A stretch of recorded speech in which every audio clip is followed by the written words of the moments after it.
Hello from Austin, Texas. I'm Scott Norman, Executive Director of the Texas Association of Builders, and this is another edition of your Texas Builders Report. In fact, this is the last edition of the 87th regular session reports, as we have just concluded the 21-day veto period, and we could put a big bow on what was undoubtedly the strangest, most unusual, and most challenging legislative session in anyone's memory. But I'm proud to say we made it through, and we were able to get all of the TAV priority legislation that made it through the legislature and to the governor's desk signed into law.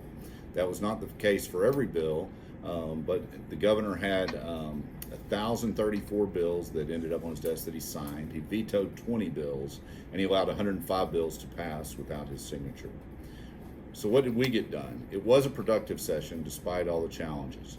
We were successful in passing and working on legislation that provides for broadband expansion, additional COVID liability protections, prohibition on local government construction shutdowns during health pandemics like we saw in 2020.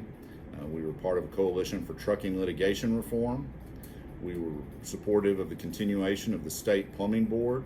We were supportive of numerous bills affecting building codes adopted by the city and the state, including alternate energy code compliance, as well as a continuation and expansion on fire sprinkler mandate prohibitions by local governments. We were very supportive and finally got passed significant reform to our state's mechanics, contractors, and materialmen's liens laws. We were able to remove the interest assessment that it was assessed on agriculture rollback taxes. That has now been removed. And we passed legislation mandating that cities during a declared disaster have to allow builders and others to use third-party inspections during the building inspection process. Those were all bills that have been signed into law. Some have taken immediate effect, some don't take effect until later this year in September, and a few take effect in January of 2020. But we are not done. As you may have heard, the governor has recently announced this week that we will be coming back for a special session. He's called that. It will begin on July 8th. He has not announced yet what the items will be on that call, as the legislature is restricted to only work and pass on items or pass legislation that is on his call, but he has indicated that it will include election law reform, bail bond reform, legislation affecting a Texas border wall, and some other issues that may get brought in as well. There could be issues affecting our industry, and if so, we will certainly be in the middle of those debates, and we will keep you up to date. One thing you may have also heard is the governor vetoed the funding for the legislative branch of government, unprecedented move on his part in the state budget.